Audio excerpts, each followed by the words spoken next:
자, 오늘은 지난 시간에 이어서 1차 방정식에 대해서 계속해서 공부해 보도록 하겠습니다. 자, 오늘은 1차 방정식의 활용이라는 단원입니다.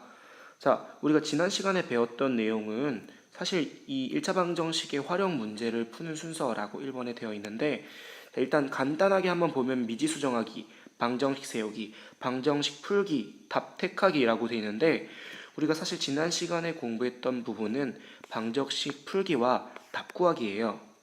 네, 우리가 지난 시간에 공부했던 내용은 방정식이란 무엇인가, 그리고 x를 구하기 위해서 어떤 계산 방법을 이용해야 하는가, 그래서 그 계산 방법으로 우리가 이항이라는 걸 배웠었죠.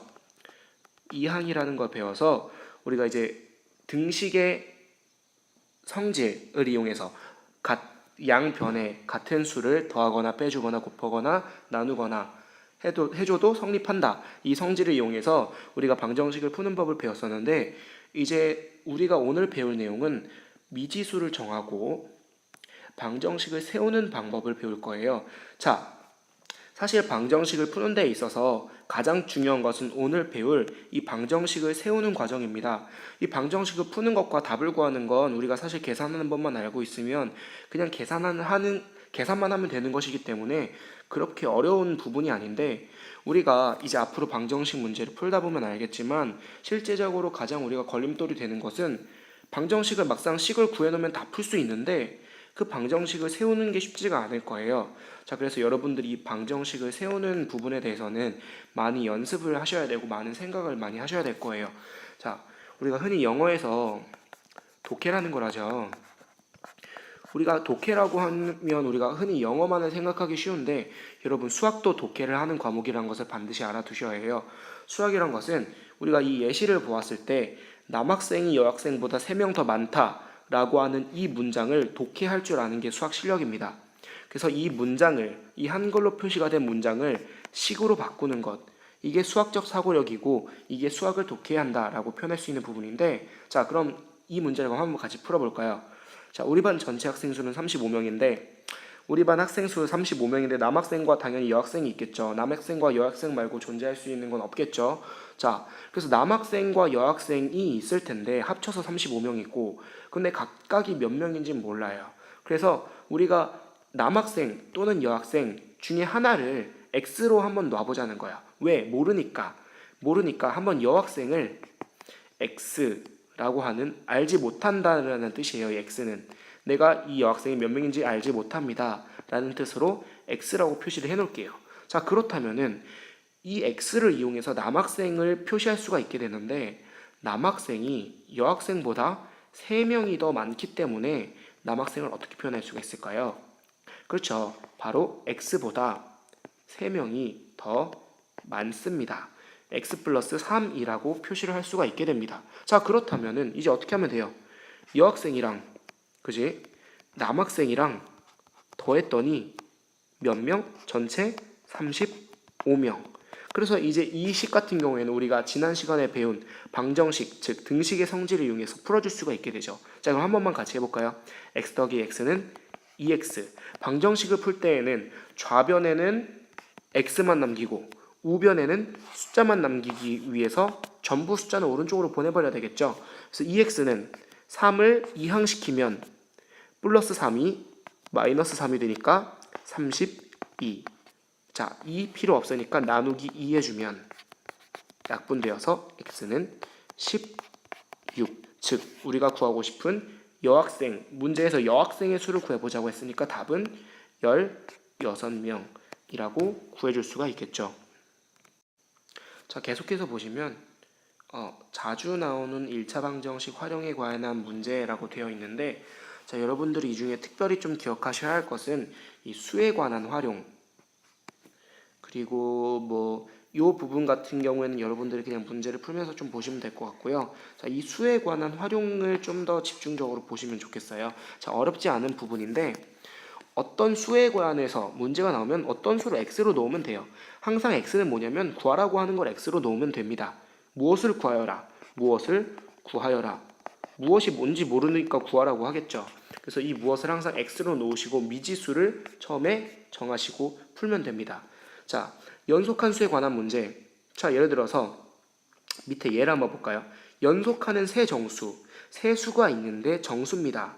근데 뭐 연속한대요. 연속한다는 게 뭐죠? 1, 2, 3, 마이너스 1, 0, 1 이런 식으로 하나씩 붙어 있다는 소리일 텐데, 그러면은 연속한다는 것은 무슨 뜻이겠어요?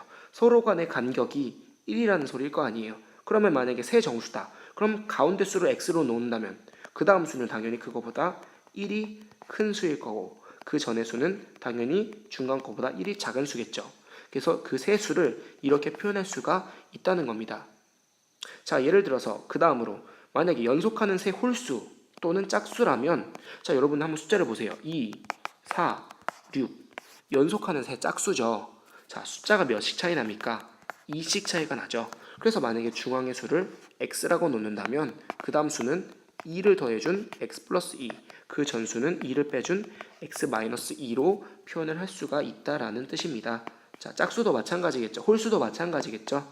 자, 이 부분에 대해서는 여러분들이 이 정도만 기억하시고 넘어가시면 되겠습니다. 자, 방정식의 단골 문제이자 여러분들이 가장 어려워하는 문제 유형이 나왔습니다. 바로 거리, 속력, 시간에 관한 문제죠. 그렇죠? 그리고 또 여기 한 가지 농도에 관한 활용 문제. 이거는 이따 보도록 하겠고요. 소금물 나오는 거 있죠. 자, 먼저 거리, 속력, 시간에 관한 활용 문제. 여러분들이 굉장히 어려워하는 걸로 알고 있는데 한 가지 원리만 기억하시면은 그렇게 어렵지 않습니다. 사실 이 부분은 연습이 많이 필요한 부분이기 때문에 여러분들이 지금 제가 알려주는 그 공식 하나만 제대로 외워 놓으시고 계속 문제를 푸는 과정 속에서 문제를 어떻게 내가 독해해 나갈 것인지, 즉 이 예에 써 있는 것처럼 이 한글을 어떻게 내가 방정식의 식으로 변환시킬 것인지를 여러분들이 계속 고민하고 연습하셔야 됩니다. 이 부분은 사실 답이 없어요. 여러분들이 그냥 문제 계속 많이 풀면서 연습하는 수밖에 없으니까 지금 내가 해줄 수 있는 것은 공식을 쉽게 외우게 해줄 수 있는 것밖에 없겠네요. 자, 그래서 여러분들이 여기서 뭐 기억하시면 되냐면 이 그림만 좀 여러분들이 주의 깊게 보시면 됩니다. 자, 동그라미를 하나 그리세요. 동그라미를 하나 그리시고요. 반을 나누세요. 그리고 밑에 또 반으로 나눠주세요. 자, 지금 세 칸으로 나뉘었죠. 자, 위에는 뭐가 들어가냐면 거가 들어갑니다. 거리죠. 밑에는 시간, 속이 들어갑니다. 자, 여러분들 제가 그린 지금 이 그림을 외우시기 바랍니다. 이 그림만 외우시면 여러분들이 공식을 그렇게 어렵게 외우지 않아도 될 텐데, 자, 예를 들어서 내가 거리를 구하고 싶다. 자, 여기 위에 보면은 거리는 속력 곱하기 시간, 속력은 시간분의 거리, 시간은 속력분의 거리라고 하는 게 나와 있는데 이걸 다 외우기가 귀찮잖아요. 그러니까 여러분들이 지금 내가 그려준 이 그림 하나만 기억하시면 되는데, 자, 내가 만약에 거리를 구하고 싶다. 그러면은 거리를 가리세요. 자, 그럼 뭐가 남죠? 시간과 속력이 남죠. 시간과 속력을 곱해주면 됩니다. 그래서 거리는 속력 곱하기 시간이라는 식으로 나타낼 수가 있는 거겠고요. 자, 내가 만약에 시간을 구해주고 싶다. 자, 그러면 시간을 가리세요. 어떻게 되죠? 속력 분의 거리가 되는 겁니다. 자, 여기 나와 있죠. 시간은 속력 분의 거리. 내가 구해주고 싶은 부분을 가려주면 됩니다. 속력 분의 거리. 자, 그 다음에 만약에 내가 속력을 구해주고 싶다. 그럼 속력을 가리세요.